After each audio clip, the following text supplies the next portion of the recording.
Ассалому алейкум дӯстон, хуш омадед ба шабакаи мо. Тобоби ҷангори вазни ним сабуки UFC Мавсар Евлоев лагери тамринии худро ба анҷом расонида чунин суханҳо навишт: лагери тамринӣ ба анҷом расид. Мо ҳамаи корро кардем то ин ки версияи беҳтарини маро омода кунем. Акнун вақти вазнкамкунӣ расид. Ташаккур ба дастаам, мураббиҳоям ва шарикҳои спаррингӣ барои сабр ва дастгирӣ, навиштааст Евлоев. Бояд қайд кард ки Мавсар Евлоев аллакай тӯли чанд сол мешавад ки дар American Top Team тамрин мекунад ва чӣ гуна ки мебинем барои омодагӣ ба ӯ варзигари тоҷик Сарвар Ҳомидов низ кӯмак кардааст. Евлоев муҳорибаи навбатии худро аллакай шаби 21 ба 22 март дар турнири UFC Лондон мегузаронад ки рақиби ӯ Лерон Меорфи мешавад ва муҳорибаи онҳо муҳорибаи асосии ин турнир хоҳад шуд. Ҳамчунин ногуфта намонад ки ҳам Мавсар ва ҳам Лерон Меорфи ҷангварони бебохтанд.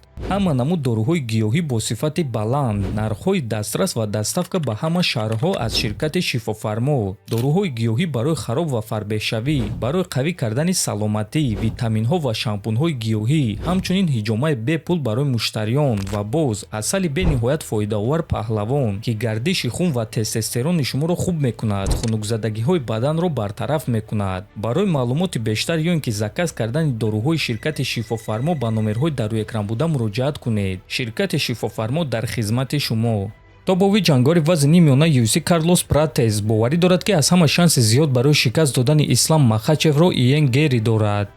Ман фикр мекунам ки Иен Гери аз ҳама шансҳои зиёд дорад барои шикаст додани Ислам Махачев. Иен бисёр ҳаракат мекунад ва дар ҳама мавқеъ конкурент шуда метавонад, ҳам дар замин ва ҳам дар стойка. Барои ҳамин фикр мекунам ки муҳорибаи онҳо муҳорибаи шавқовар мешуд. Ана оиди муҳорибаи Ислам зидди Майкл Моралес бошад, пас фикр мекунам ки Ислам Махачев бо қарори ҳамаи доварҳо ғалаба ба даст оварда метавонад, гуфтааст Пратес. Хотиррасон мекунам ки то ҳол маълум нест ки рақиби навбатии Ислам Махачев кӣ шуда метавонад. Илова бар ин, чанд рӯз пеш Дана Вайт хабар дод ки Ислам Махачев осеб дорад. Ана оиди худи Карлос Пратес бошад, пас ӯро муҳориба зидди чемпиони пешина Ҷек Делла Мадалена интизор аст ки муҳорибаи онҳо рӯзи 2 май дар турнири UFC Fight Night баргузор мегардад.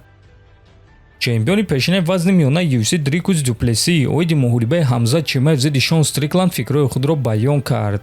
Ростига ман фикр мекунам ки Стрикланд дар ҷанг зидди Ҳамзат пирӯз шуда метавонад. Муҳорибаи онҳо варианти хуб аст, чунки Чимаев ва Имамов бо якдигар ҷангидан намехостанд ва рости муҳорибаи онҳо барои ман низ шавқовар набуд. Лекин агар мо оиди муҳорибаи Ҳамзат зидди Шон гап занем, пас ман бо ҳардуяшон ҷангидам ва гуфта метавонам ки дар стойка Стрикланд аниқ аз Ҳамзат дида зуртар аст. Бо Ҳамзат ҳамон вақт душвор мешавад вақте ки ӯ пушти туро мегирад ё туро дар замин идора мекунад. Мо ин чизро чанд маротиба дидаем. Лекин фарқияти Стрикланд аз дигарон дар он аст ки ман ӯро тақрибан 7 маротиба ба замин афтонидум, лекин ӯ зуд ба по мехест. Ӯро дар замин идора кардан хеле душвор аст. Стрикланд аз он чизе ки одамон фикр мекунанд бақувваттар аст ва ман фикр мекунам ки барои ғолиб шудан ӯ шансҳои хуб дорад, гуфтааст Дюплеси. Хотиррасон мекунам ки муҳорибаи Чимаев зидди Стрикланд рӯзи 9 май дар турнири UFC 328 баргузор мегардад ва муҳорибаи асосии ин турнир хоҳад шуд. Ва дӯстон, дар ҳақиқат Дюплеси дар муҳориба зидди Шон Стрикланд чанд маротиба ӯро ба замин афтонида буд ва ба боварӣ гуфта мешавад ки Ҳамзат аниқ Шонро ба замин меафтонад, лекин баъд чӣ гап мешавад номаълум. Ба фикри шумо Стрикланд зуд ба по хеста метавонад ё Чимаев бо ӯ ҳамон корҳое ки бо Дюплеси кард ҳамонро мекунад?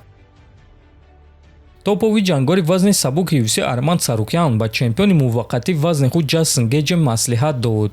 Ман ба Ҷастин Гейҷ пеш аз муҳориба зидди Илия Топурия чӣ маслиҳат медодум? Ман ба ӯ мегуфтам ки дар вақти тамринҳо осеб гир, то ин ки имкониятро барои ин муҳориба ба ман диҳанд ва ман камарбандро соҳиб шавам. Баъдан Гейҷ метавонад ки зидди ман ҷангад, гуфтааст Сарукян. Ногуфта намонад ки муҳорибаи Ҷастин Гейҷ зидди Илия Топурия рӯзи 14 июн дар турнири Кохи Сафед баргузор мегардад. Оиди Арман бошад, пас ӯ хабар дод ки саҳнаи муҳорибаи навбатиашро ба ӯ гуфтанд, аммо ҳоло расман эълон кардан мумкин нест. дар ҳамин ҷо дӯстон навори мо ба анҷом мерасад. Фикру ақидаҳоятонро нависед, ҳатман дар YouTube канали мо обуна шавед. То боздид, хонободу сарбаланд бошед.